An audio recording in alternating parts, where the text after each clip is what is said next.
Hey everyone, welcome back to the All Things Gymnastics podcast. I'm Ashley. And I'm Brittany. And this is the podcast where we talk about all things gymnastics. And this week we are super excited to share our conversation with Levi Jung-Ruivivar. We chatted with Levi just about a week after she returned home from the Paris Olympics, where she represented the Philippines. Levi, of course, along with her teammates Emma Malybuyo and Aleah Finnegan, made history by becoming the first female gymnast to represent the Philippines at the Olympics in 60 years. And it was a pretty crazy experience, as you'll hear about. Levi had a pretty serious allergic reaction while she was in the Olympic Village just days before she competed, but she was able to overcome that and not only participate in the opening ceremony, but also do really well in qualifications, hitting 4 for 4 of her routines in her Olympic debut. Levi joins us to talk about the whole experience, including what she liked and disliked about the Olympic Village, her hopes for helping to grow the sport in the Philippines, why she chose Stanford, where she'll be heading very, very soon, and so much more. So we hope you enjoy. Well, it's great to meet you, and thank you so much for taking the time to do this. And congratulations, newly minted Olympian. Thank you. I'm so excited. Thank you guys for having me. So when did you actually get home?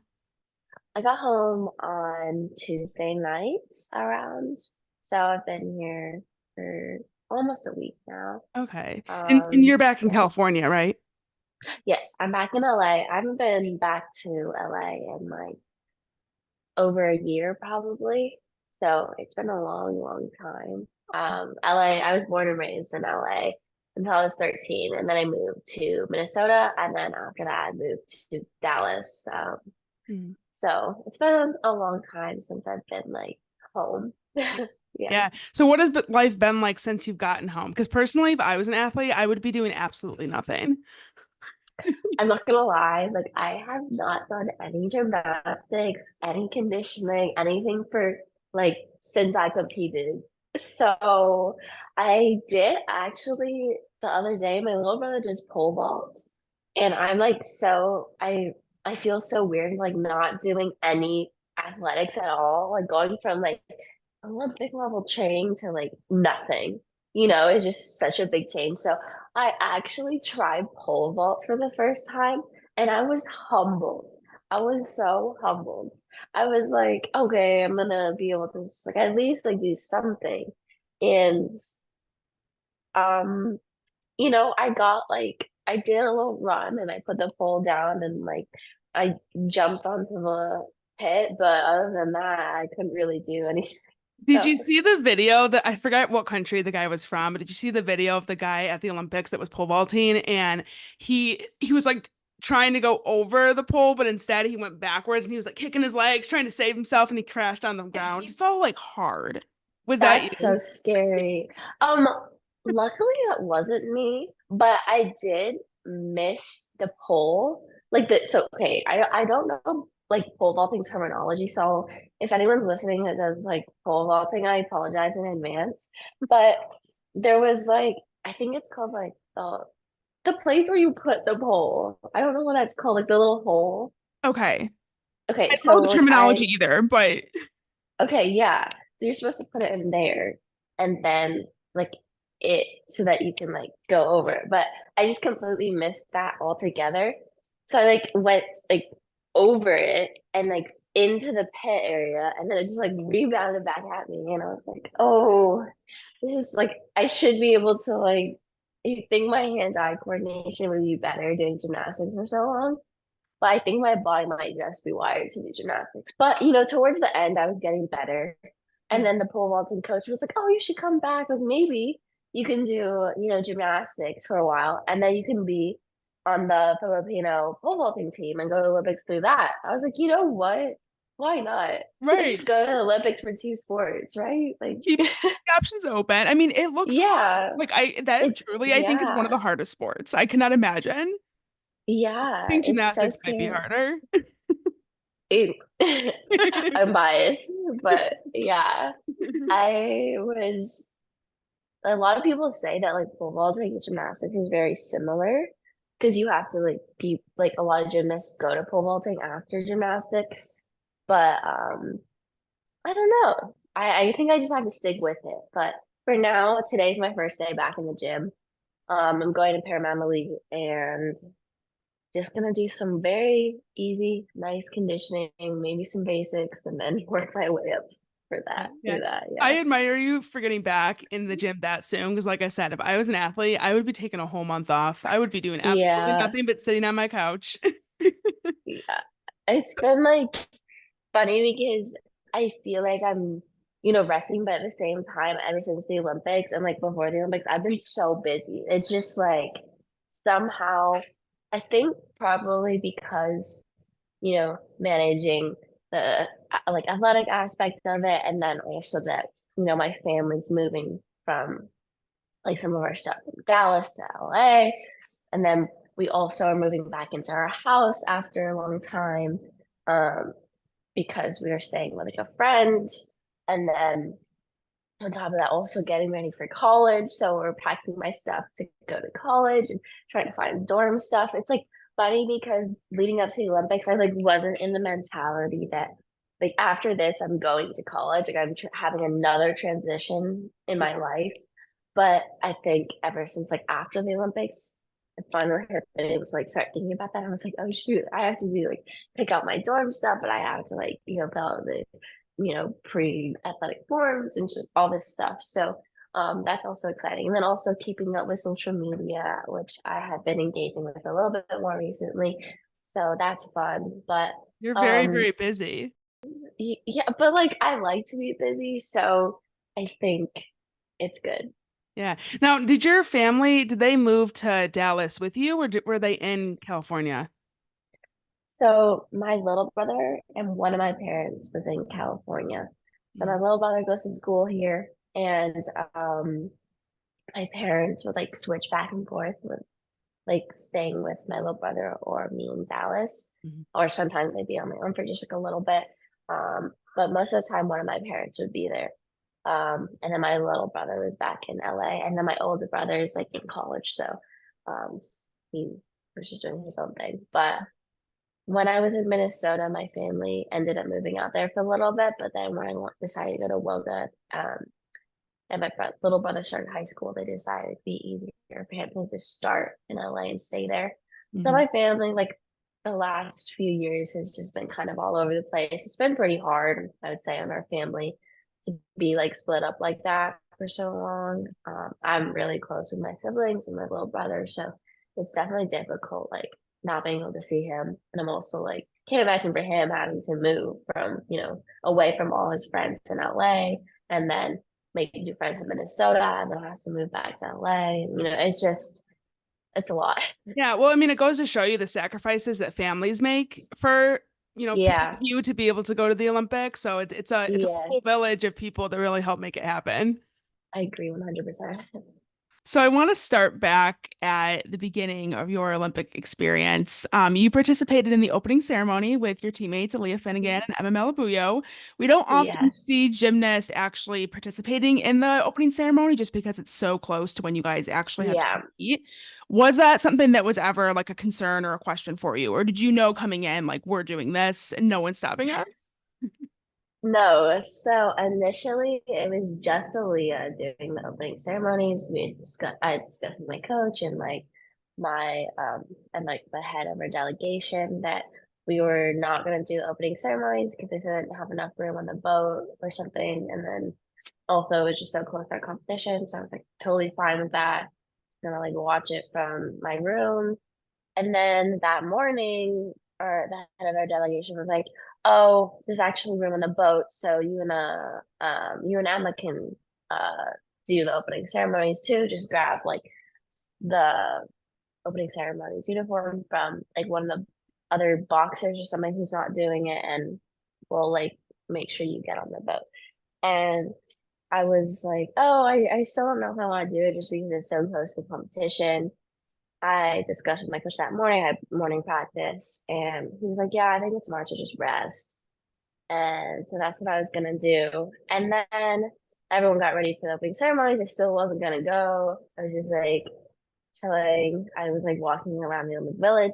But then I started seeing everyone like everyone was like in their opening ceremony outfits, and everyone was lining up, cheering and like walking around. And everyone was so happy. And I just like thought that this like is a once in a lifetime experience, and like especially because I think it was a very unique opening ceremonies that people were going on boats and like along a river in Paris. Like it just when I was looking around, I called my parents. I was like, I don't know. Like, I'm really torn, but part of me thinks like this is something I'm never gonna be able to experience again in this way for the first time. And I think that it's kind of important to me. So I was like, I think I want to do it. So then I just like decided very last minute. Everyone was already like about to go. And so I like ran into my room, got changed in makeup, and then like ran back out and it was pouring. And so everyone was like given these like water poncho things with hoods and like little umbrellas and whatever. And everyone was just like huddled, like getting ready to go on the buses, which took you to like the area where you loaded onto the boats. And then, we were on the boats, and again, it was pouring. Like, it was pouring. Like, all of us were drenched, soaked head to toe. And we weren't allowed to like put on raincoats or anything because like we had to be in our opening ceremonies uniforms. And it was still so fun. Like, I'm so glad that I went because you ended up doing like a U-turn and then going along the actual path that like people saw you on. And every time we like passed by other like boats with other teams, like everyone was cheering and like screaming for each other, like just the athletes themselves. So that was really fun. And then um yeah, we went along the river and I remember like smiling and waving to everyone along the river and seeing like all these people. There's like all these like clubs or like cafes or like restaurants along the river that like indoor but have like open windows so you can see out onto the river. And everyone was just like so happy and warm, like in their little cafes and restaurants. And we were like all shivering like on the boat. But You're like like, we were we like, can't guys, relate. yeah. No, I know. I was like, oh, it must be so nice to be in there right now. We were like, this show must go on. So we were like just waving. And yeah, it was so fun though. And especially every time we saw like a Filipino flag in the audience, we just Mhm. like all got so excited and our whole like boat just started like cheering so loud. And like I feel like our experience was really fun because we were a smaller delegation, but we all like, got to know each other. And we got to know like the captain of our ship or like our boat, it's not a ship. And we were like, let's play some tunes. So we were just like getting hype and stuff before. So it was really amazing. And then finally, like where the live footage was like right next to Eiffel Tower and just like seeing the Eiffel Tower from the river, knowing it was opening ceremonies at the Olympics. It was just I was so happy that I went. Was my coach very happy that I went? Probably not. But like, It's okay. Like you said, it's a yeah, once in a lifetime opportunity. You have to seize the moment. How long yeah. were you actually on the boat for? Like, how long did it take you guys to get through? It probably, I think we like started the preparation of like getting on the bus to like start the opening ceremonies at about like 2 and we didn't end till like 10. So it was like a long day. But I want to say we're on the boat for about 2 hours. That's Yeah, I crazy. I think. feel like I wouldn't have Yeah, predicted that it would take that long. To me, it seems like, oh, you'll be out there for an hour and then you'll be done. yeah, It's like a yeah, whole day thing, it seems like. You said from 2 to 10. yeah. That is So, crazy. and a lot of people, like some people could stay for the show after, but we were just like, we gotta go back and rest. But it was interesting because, like I said, you got on the boat and like we were supposed to go this way, but like they had everyone going all the way down the river the opposite way, then doing a U-turn and then finally going back like the way that like our initial path. So because of that, I think like it took so long because we went all the way one way, then a U-turn, and went all the way back the other Wait, way. why did they change it? Do you know? I think that was actually always the plan. I Hmm. just think like everyone was confused, like why are we going the other way first? But I think it's just like some way that I organized it. I'm Okay. not 100% sure. I'm sure they planned this out like way more in advance. But Yeah, I feel like they yeah, should. Yeah, everything was so like I can't imagine how much work goes into it. And like being here in LA, like there's already stuff like that's Mhm. starting to formulate for Yeah. the next Olympics. So before the opening ceremony, you posted about this on social media. Yeah. Something terrible happened. You had a pretty bad allergic reaction. So will you share like what Yeah. happened with that? It was really intense, honestly. It was very scary. I am still trying to figure out exactly what happened.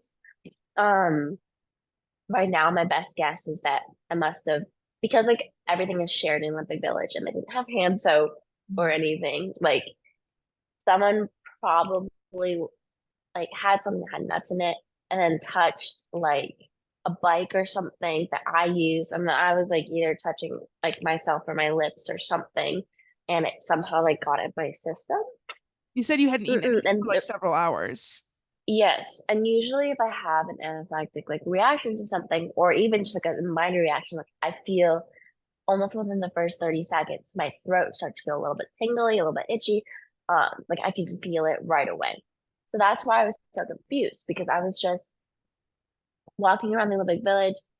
I was FaceTiming someone, and then um, I started to walk back to my room, and my mom was like, "Your voice is like a little bit like scratching. You have a very stuffy nose. Like, are you okay?" And I was like, "Yeah, I think it's just like something in the air." And so when I like started getting close to my room, though, like my breathing started getting really heavy. It felt a little bit labored. Um, my lips felt weird, but like I was like, it's okay. Like I'm probably just being dramatic, and again, it's probably just something in the air. And then I got to my room, and I went like straight to the bathroom, and I looked at my face, and it was like so swollen. The pictures that I put online are not bad at all. Like I have like a few pictures of what my face looked like, and I'm like unrecognizable. And I specifically didn't put them online because it's like I look so bad in them. My lips are like literally like caterpillars. Like it looks like I got the worst lip filler ever. Like just ginormous. My eyes are like half closing. My like cheeks are swollen, and I look just so out of it. So That is anyway, I went to terrifying. yeah, it was so terrifying. So I went to the bathroom, and I was like, I really started laying down on the bathroom floor because I was like having a really hard time breathing. And I just like couldn't stand up. And then I faced my mom. I was like, I think I'm having an allergic reaction. She was like, okay, you need to go to the hospital like right away. And so she was like, grab Aleah because I don't want you going alone. So I like went and like peeked my head, and I was like, Aleah, I think I'm like dying right now. And she was like, okay, we need to go right now to the hospital. So I grabbed my like purse with my EpiPen and stuff, and we started heading to the hospital. And so there's these little like shuttles that go around in the village like 24/7. So we got on one of them, and we are like, this is a medical emergency. We need to go right to the hospital. And they're like, okay, like I'll take you there. And they start driving and stuff, and they're driving like really slow. And Ellie's like, can you guys drive a little bit faster because like this is really serious? And they're like, no, I can't drive any faster because this is like the speed we're allowed to go. They're like, okay, fine, it's okay, just like we'll get there. It's not that big of a village, so it won't take that long. But then he keeps stopping like so there's like different bus like shuttle stops like throughout the Olympic Village, so he can pick up other athletes. And we're like, okay, we can't like be doing picking up other athletes right now. What We part need of to this like is an get to the emergency do you not I understand? know. Like, do you see her? Like, she's like, we can't be picking up other athletes right now. He was like, no, it's okay. Like, I'll just drop them off, then we can go. And I was like, no, like, we need to get to the hospital right now. Um, and then even like the athletes were like, no, no, no, you need to get her to a doctor because they like saw what I looked like. It was like the Argentinian, like I don't know what sport they were because I was so adamant. They're like, no, no, no, like we won't get on it. Like she needs to get to the hospital. And you're like, no, come on, it's fine.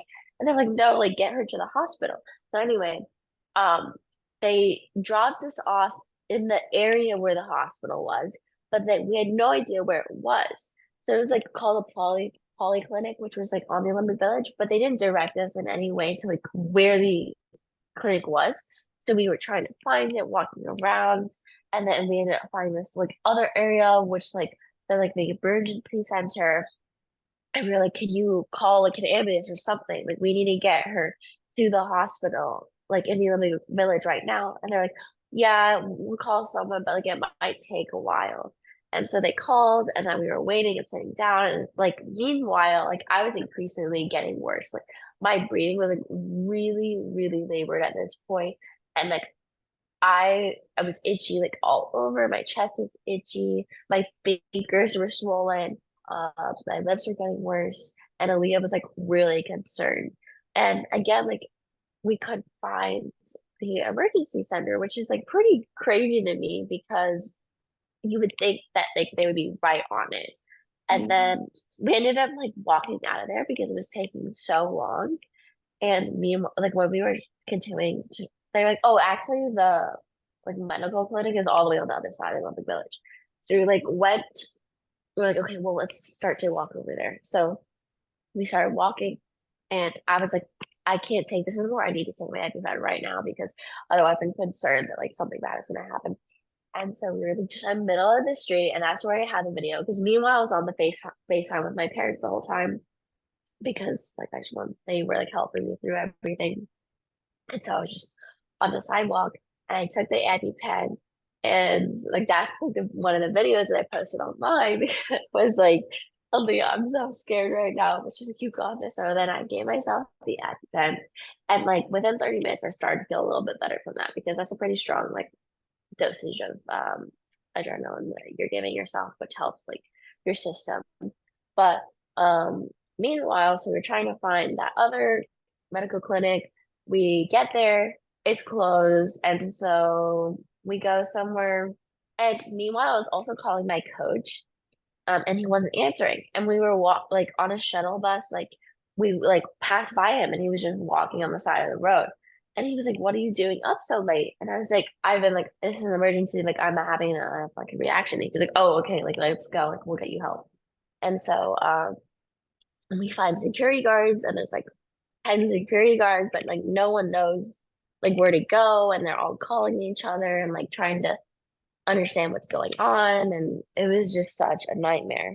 So finally, we have someone drive us to the medical clinic that's like a security guard, and which was actually back in the other area that we were initially. And then we get into the hospital, and I get like um seen by a professional and stuff. And so by the time we actually got to the hospital, I was on like the phone with my parents. It was an hour. It took us an hour to find the hospital. And like I know everyone was trying their best in the Olympic Village, and like everyone like was trying to help. It just like was a little bit frustrating considering that this was like a very, very serious reaction that it took so long for me to find the hospital. And if I hadn't had my EpiPen, like I am concerned that something bad could have happened. Like it was already very serious. Yeah. But anyway, got to the hospital, and then they gave me some medication. I was like really drowsy, and then I went back to my room later, like later that night, in an ambulance. And Aleah, my coach, was there the whole time. And then the next day, I took off gym because it was really intense. Um, and I had some like prescription medication that I needed to take. And honestly, the next few days, like I felt really, really off. Like my gymnastics was not feeling that good. My muscles felt very odd. Like even just doing one or two skills on bars, I always kept telling my coach, like, I feel like I'm gonna peel off the bar. Like my muscles just aren't working the same as they were before. Um, and so I was really concerned like how the competition was gonna go, or if I was gonna even be able to compete, like because my body just was completely shut down at that point. But luckily I was able to like push through right to the end, and like finally the last like two practices before the competition I started to feel more normal. Yeah. Um so yeah, that's basically what happened. I'm really happy that like my story brought more awareness to allergies because a lot of time people just like don't take it seriously or think I'm just like making it up or that it's not that bad. But it's like I was very, very scared the whole time. And like Yeah, it's scary when that happens regardless, but then to be in another country, you're not with your family, you're yeah, essentially like alone. And it's just yeah, crazy to me that at like the biggest sporting event that has ever existed, that there isn't a better like protocol in place to help athletes yeah, when they have an emergency going on. Because like you could say that maybe there's like a language barrier or something like that, and like maybe yeah, the people weren't understanding. I don't know if they spoke English or not, but regardless, like there should be some sort of protocol in place that they follow. yeah, People who are working there when there's an emergency because like that is extremely serious and something could have happened to you. So yeah, I'm glad that you ended up being okay, and I'm sorry that like yeah. that this all I'm happened. glad you had your EpiPen with you. Because, yeah, Me that could have too. been so serious. I mean, it already was serious, but like we're talking life or death potentially. And also, like you said, I think it does help to kind of raise awareness for allergies in a way. Like Yeah, I was reading about like what happened to you on Reddit, and people were saying that like certain countries just aren't very good when it comes to allergies. Like they don't take it as seriously as we do in the United States. yeah, But I think that they should, especially when there's an Olympic Games happening and you have athletes yeah, all over the world coming to compete. I think they should like put a little more priority on athletes' safety in every way, yeah, including your yeah, allergies, you know? Well, because it's not like you just exactly. like stubbed your toe or something and you're like your toe Uh, and like it's not like small, like I mean not saying that's small necessarily, but you know what I mean. yeah. This could have been life and death for you. That's how serious it is. Yes, yes, exactly. It was like a severe allergic reaction. I think this is the worst allergic reaction I've ever had. The only other time that I've ever had to use my EpiPen was actually at the Caroli Ranch. Mm. And I had like a small bite of chocolate that one of my friends gave me that had like cashew in it or something. And I was like Gary, who was like on the in the ranch, like took me to the hospital. And my coach, Sarah Cornwall, had to give me the EpiPen on the way to the emergency room. And then like after that, I didn't do gym for almost like 2 weeks because my body was very, very wiped out. So like knowing that in my head, I knew like I still have to train after this. I still have to compete. Like I want to compete. Like I've been working like my whole life for this moment. So it definitely was an obstacle, but I mean, there's not much I can do about it, like looking back. But I'm happy that considering all of that turmoil, that I was still able to go out there and enjoy the competition and compete and, represent the Philippines and be with my teammates. And it was just such an honor. And like you said, it is like I definitely know more in like some European countries, there less people have allergies, so there's a lot of cross contamination or people just like maybe don't care as much. Not that they don't care about people. I'm just saying, like, Well, it's more so that they I think just that they are, don't yeah, realize. Maybe they don't yeah, realize that yeah, how yeah, yeah, severe it could actually be. Right, like you're yeah, not just complaining and overreacting, like you could literally die. yeah, This is serious. yes, Uh, exactly. I'm so sorry. I'm glad you're It's okay. okay. I know the whole Thank gymnastics you. community was super worried for you. So we're Yeah, glad you were okay, and we're glad that you thank actually got the you. opportunity to compete because that would also be devastating to like be preparing for this to Yeah, get there and then not get to compete because of a stupid allergic reaction. No, I know, it I all worked know. out. What was that moment Yeah, like when you walked into the arena for the first time? What was that like for you? I was in awe. So we walked into the arena, we trained in the back gym, which also surprisingly was on podium, which I thought was really cool. So our back warm up gym was on podium, and then when we were like they ran podium training exactly the way the competition was gonna go. So when I walked out, I literally like it was so surreal.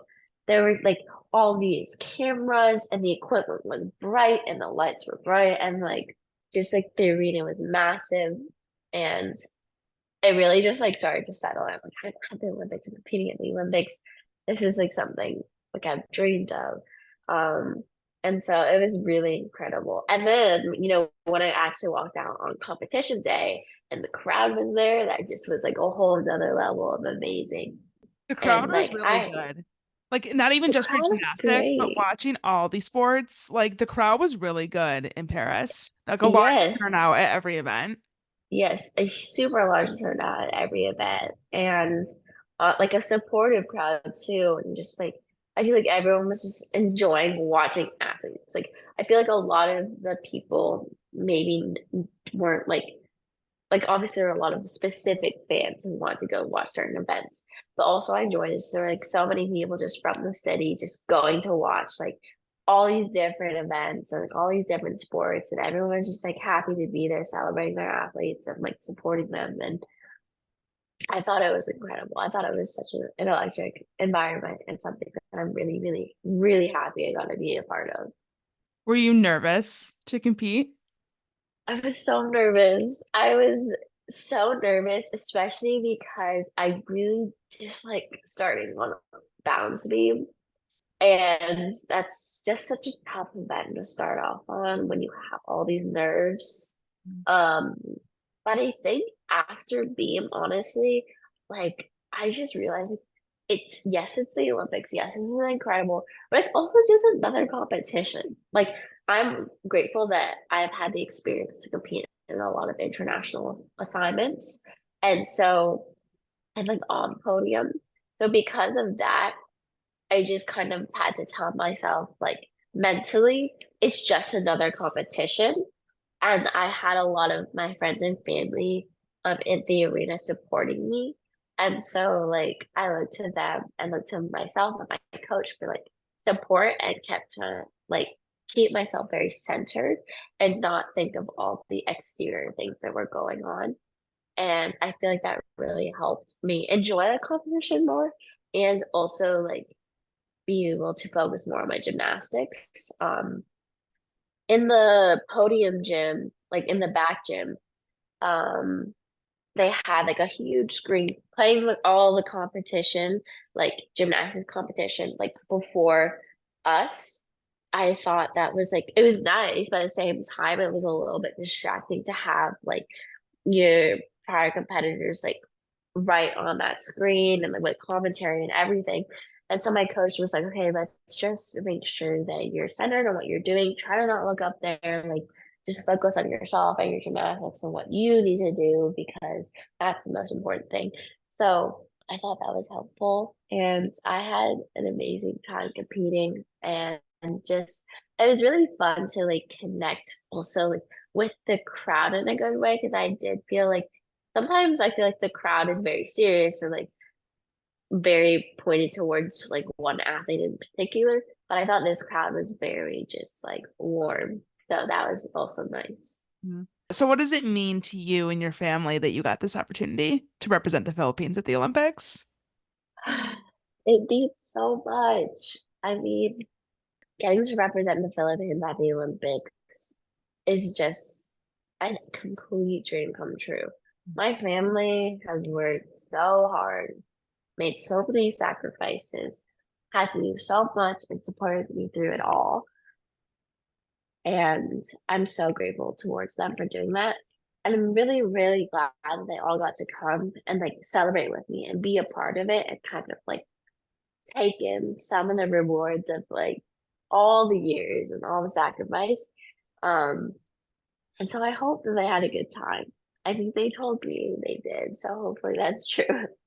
To me, it means a lot because, I competed with the US for a long time and I'm still very close with all the girls from there. And, I saw Annie who like was just teaching and she was just so sweet. And like, I'm so appreciative of everything the US system did for me. And I will always be appreciative. Um, but to be able to represent the Philippines was, I think it like meant something more to me because I was able to like connect to a different part of like my heritage and my community and just all the people in the Philippines were so incredibly warm and welcoming and like they were so excited that I was representing our country. And so I think that that was also meant a lot to me. And the fact that like Mealy and Emma made history because they haven't sent like women to the Olympics and I think it was like 60 years, I Yeah, believe. since Yeah, 1964.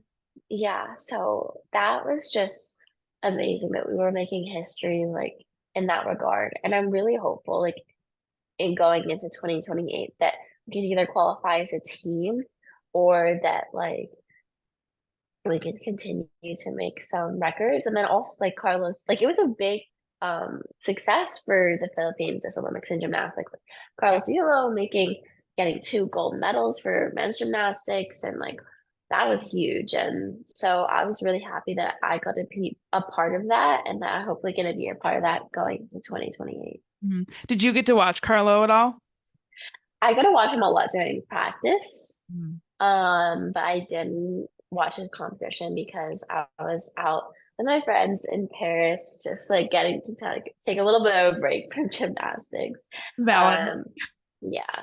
But I watched women's all around finals, so sat with Hesley, and um that was nice. And then yeah, that was about it. I think that was all the gymnastics events that I went to. One of our Patreon supporters, Lisa, wanted to know, and I don't know if you know this, but she wants to know if it's true that Carlos Yulo got like a house. I know he got like a bunch of crazy prizes, allegedly. Did you get a chance to like talk to him about all the cool things he got for winning 2 gold medals? Okay, so he's gotten so much stuff. He got like a lifetime supply of like different food and like all this stuff. But so he got 2 fully furnished condos, I believe, or apartments.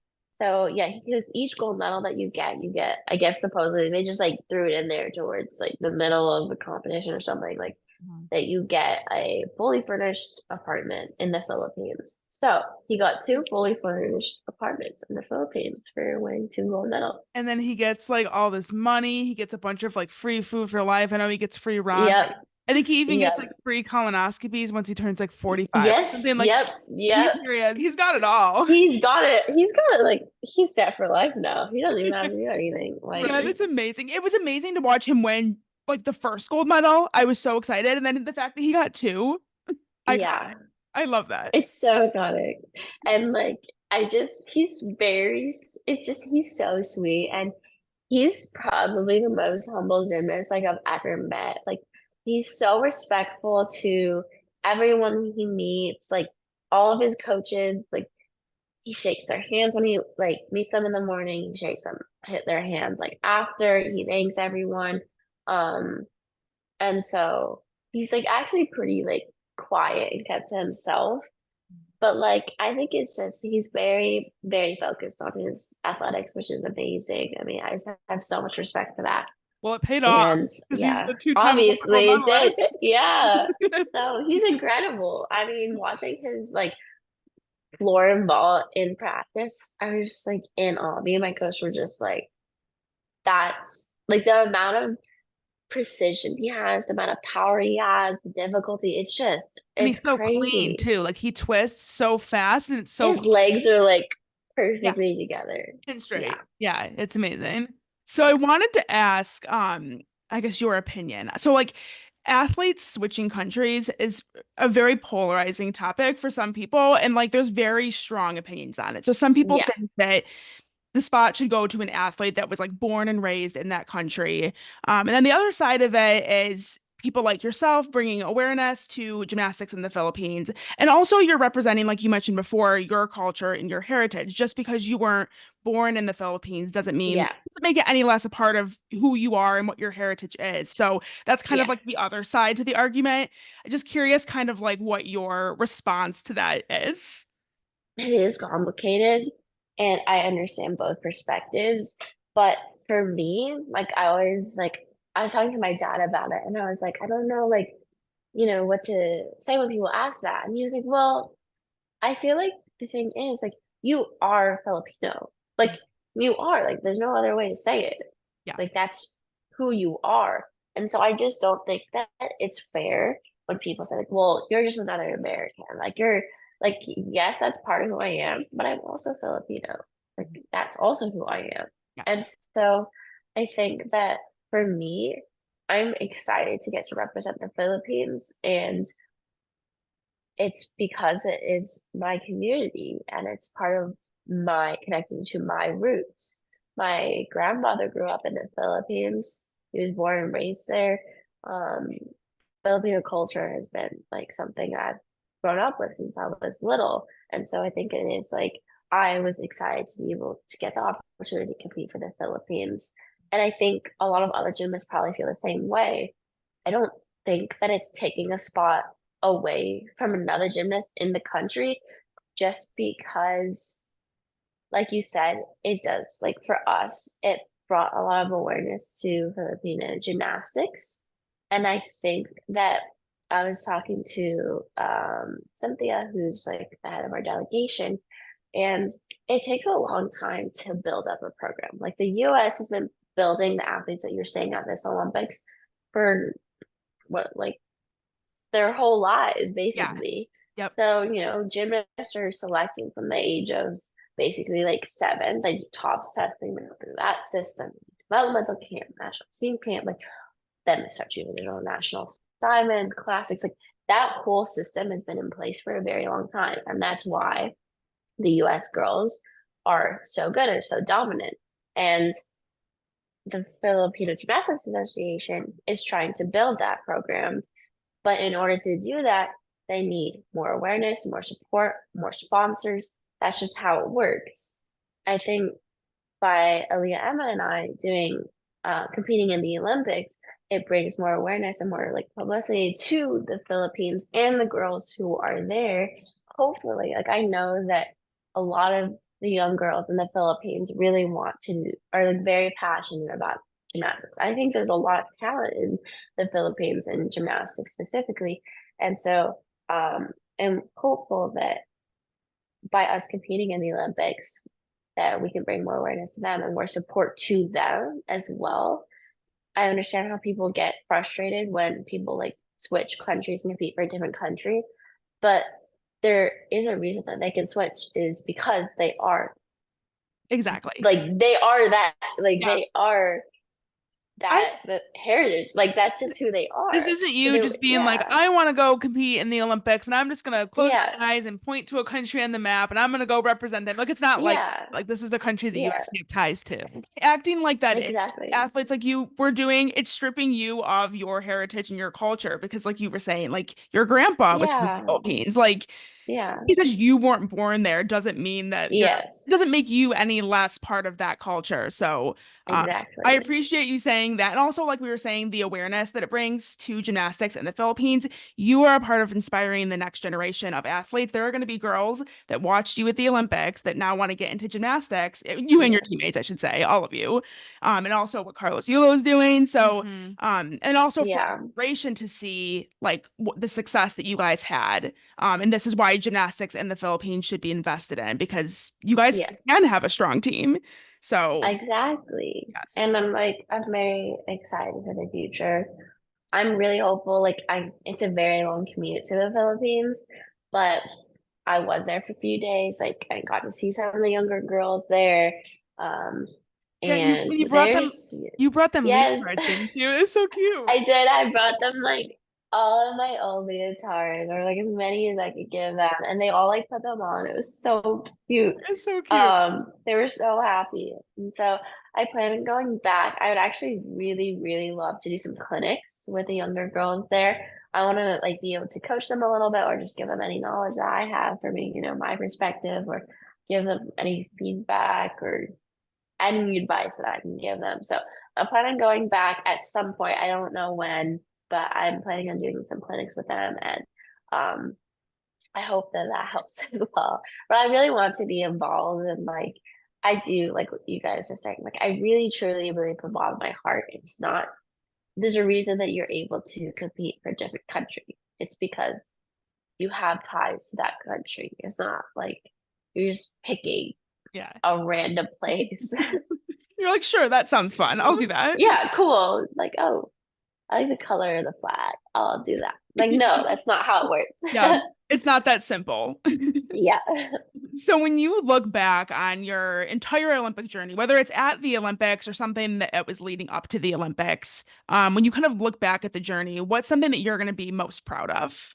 I would say my preparation for the Olympics, it was intense. Like I was working a lot of hours. I was going like extra hours and a lot of conditioning, a lot of strength training, and it was like really intense in my body.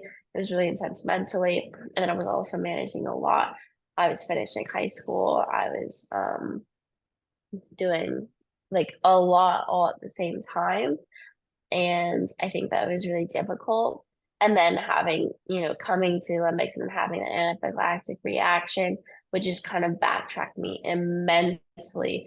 And still going into the gym, even when like I physically felt like I couldn't do it anymore, because of how weak my body was at that point.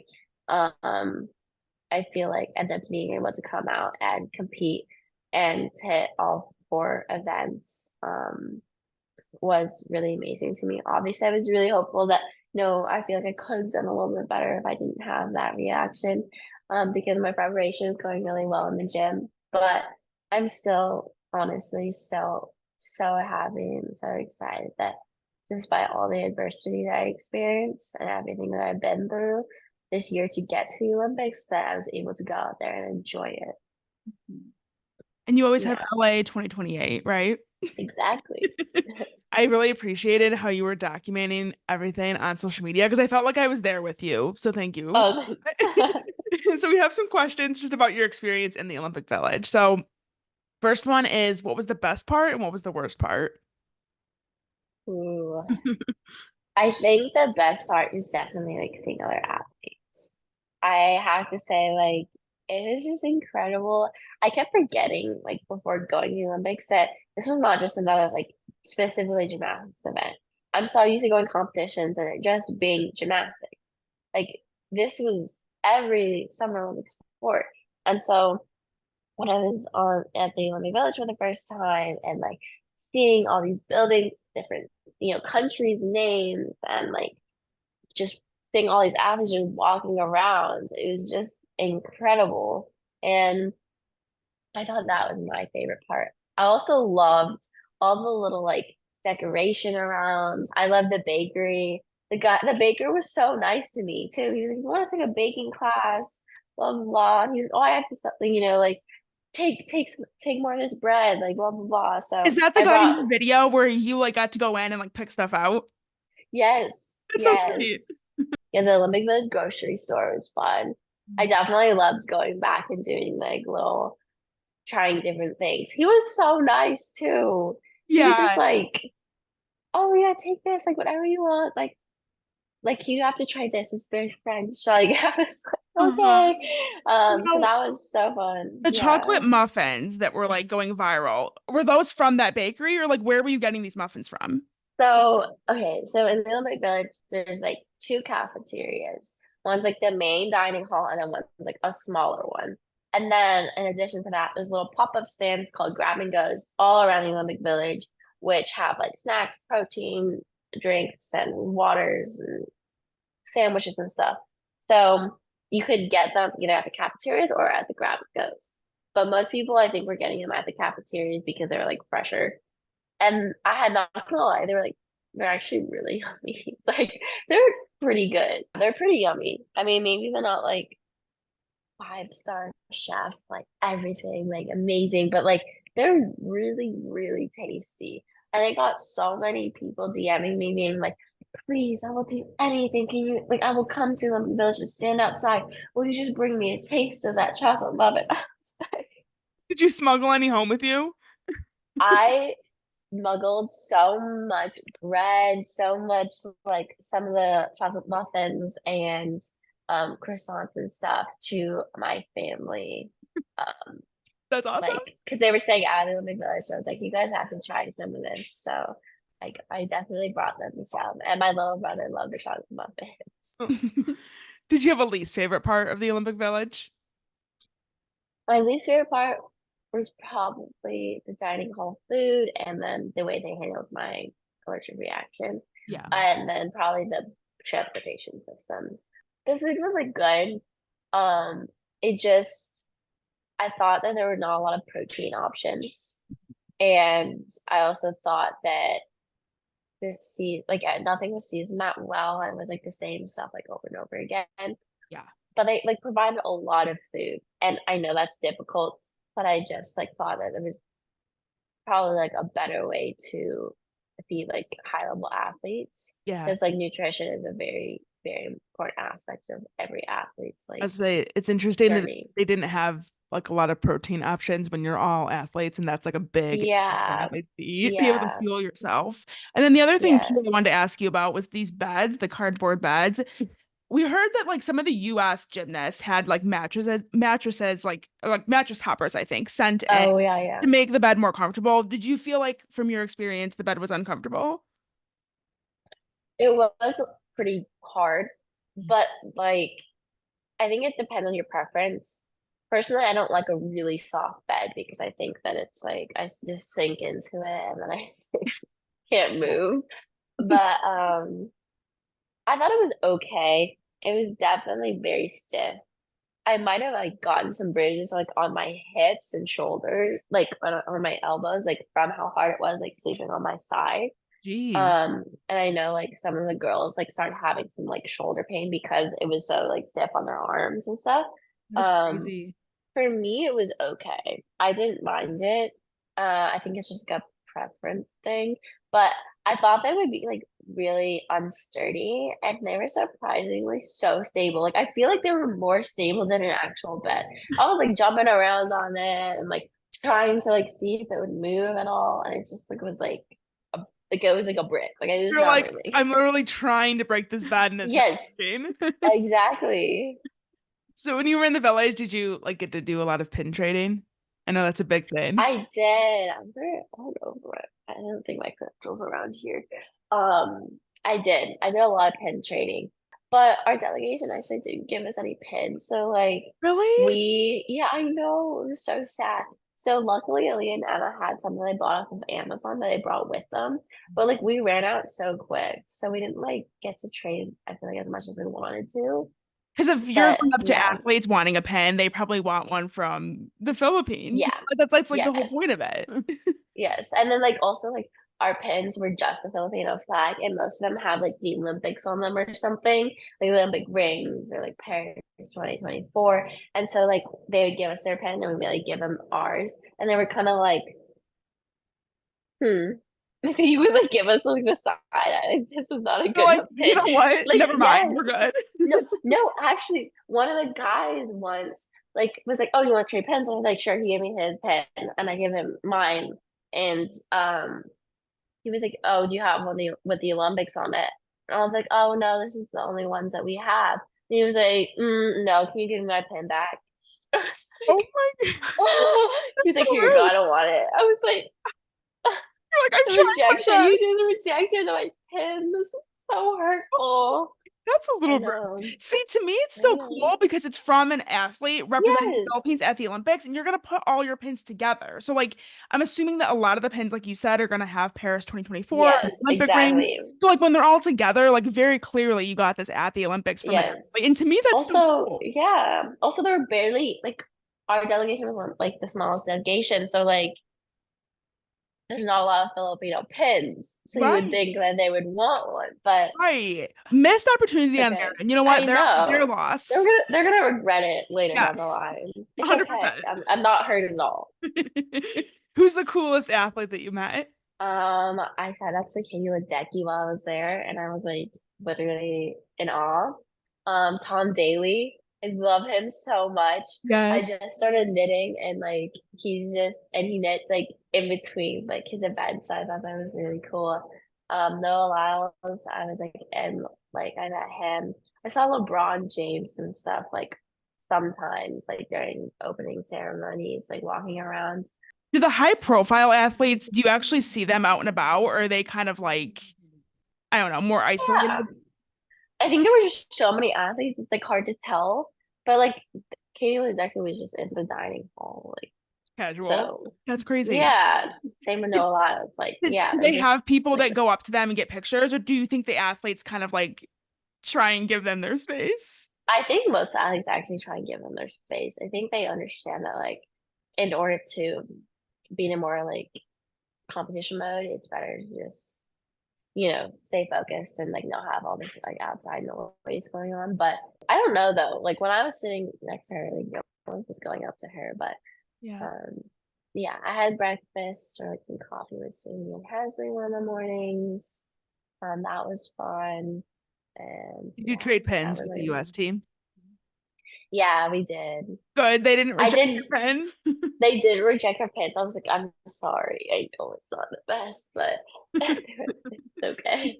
I stand by the fact that it's the thought that counts. The fact that like you are an Right. athlete representing the Philippines at the Olympics, like it doesn't matter what it looks like to me, it's still cool. But Thank that's you. my Thank opinion. you. Thank you so much. So I know you got the Olympic reigns tattooed on you. Did you do that while in Yes. Paris or did you do that when you got back home? No, I did that when I got back home. I think I can Okay. pull it up. It's like, I don't know. Let's see it. It's like right Oh yeah. there. I love Yeah. it. I love it. Thank I you. like the spot you picked too. That's a good spot. Thank you. I was gonna do it like here, but Mm, then I was thinking about like bars, and then I like thought it would have been weird if it was like right here, mhm. and I didn't want it back here. So, and then he was like the tattoo artist. I was like gonna definitely do it there, but then the tattoo artist said like when you straighten up on your arm, it like ends up going like crooked because like the way your skin moves. So he Yeah. was like, if Yeah. I convince you to like do it here, I would definitely I recommend have that. I can't really, it's kind of hard to show you. I have a tattoo that's like that. Like I have words Oh right, yeah, yeah, yeah, but yeah. like it twists whenever I move my arm and like Yeah. words go running off the side and it's hard to read. So yeah, you pick a choice. All right, take it from me. That's so cool. What does it say? It says I can and I will. And it's supposed to be like a Oh, motivational saying, but I think people when they see it, they think it's like sassy, like me saying that I can do whatever the heck I want. And it's not meant to be, oh, but I've showed this to people and they've laughed before and I'm like, why are you laughing? It's not funny. It's supposed to be motivational. yeah. They No, think I love it. I they love think it. that I'm I saying did that like think I of can it like do I whatever I can and want. I will. They're like, no, Yeah, I got it the other way. Don't worry. yeah. I love it. Thank you, thank you. Okay, so wrapping up, we have a couple college questions because we know that you're going to Okay. Stanford. You're a Yes. freshman this season. Yep, she's repping Stanford. When do Mhm. you actually get there? Um, Official practices start September 6th. Okay. Oh, So I wow. will be there then. That's Yeah. coming up like quick. Okay. I know. That's why I'm like, I gotta start practicing. That's why I have to start practicing. Right. Valid, valid. So you grew up, like you said before, you grew up in California. So was Stanford always the goal for you or the dream for you, or did you consider other options for school? So I kind of always wanted to go to Stanford when I was like young. Ever since I was young, I was sending emails to Stanford. I knew they couldn't respond, but like I was sending emails since I was like a little kid about like wanting to go to Stanford and just like keeping them updated with everything that was going on. And then, once I started the college recruiting process, Stanford, Berkeley, and Michigan were probably like my top three choices. I actually really, really liked all three. I love Michigan. I loved Berkeley as well. But like still like I think going on the official visits is what like really made it a determining factor for me.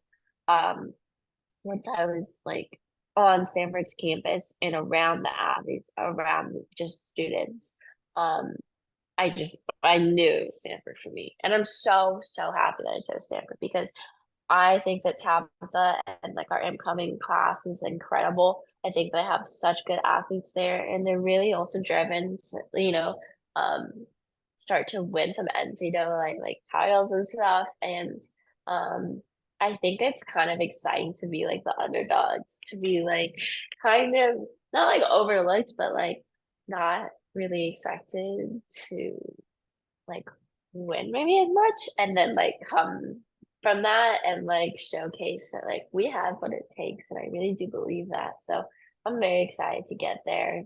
You know, adjusting to college and adjusting to new training is definitely gonna be something I'm gonna have to get used to. I don't know what it's gonna be like yet. So I'm very excited for that and also like anticipating it to be like different for me.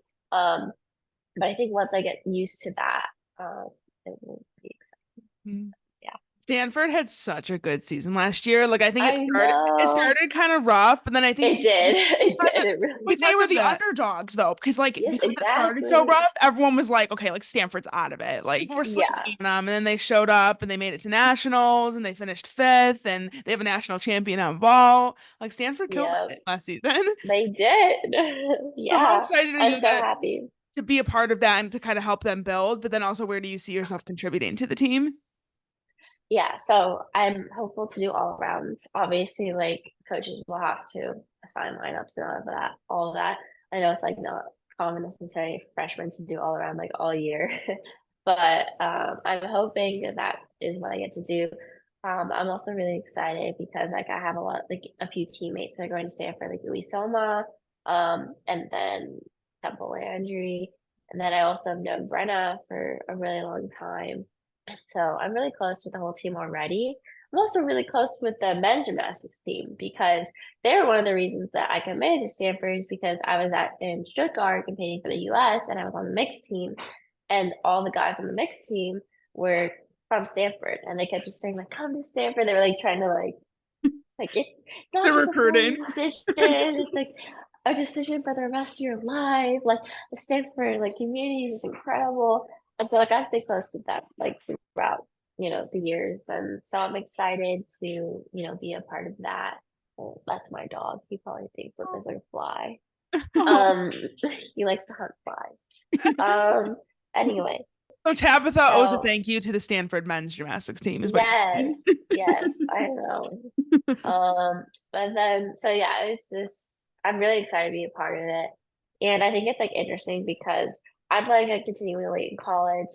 I don't know. I think it's possible that a few of the other girls are. I don't want to like announce that before they do, but Yeah. so I think that should also be exciting.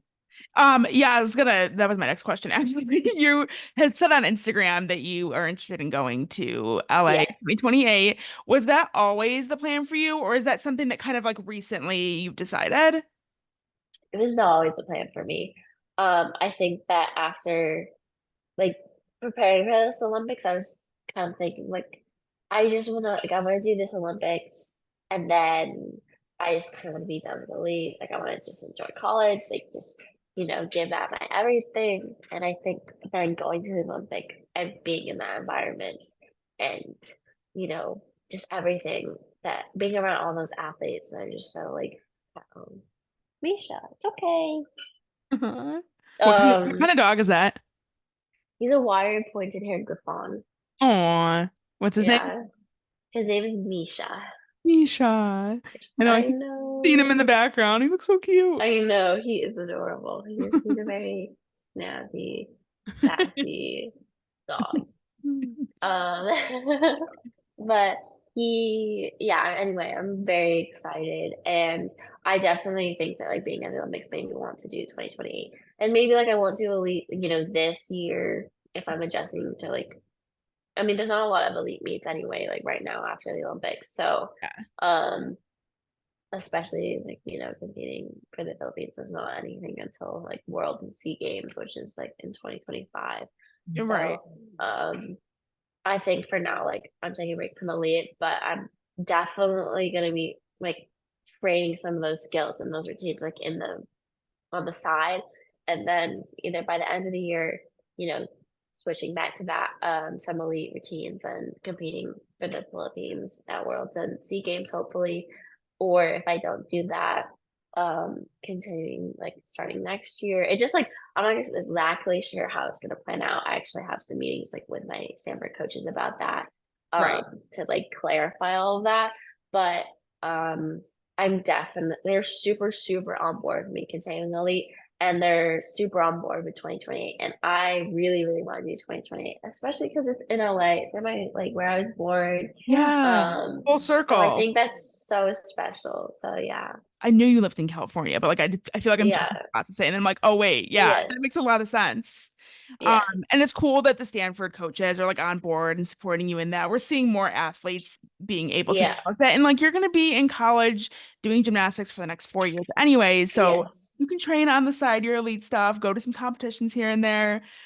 Is a team having a team something that you and some of Mm-hmm. the other girls have ever talked about? Because there are athletes that do train in the Philippines, but there's also Yes. obviously Emma and Aleah, and there's a couple other athletes that I think have expressed interest as well in representing the Philippines.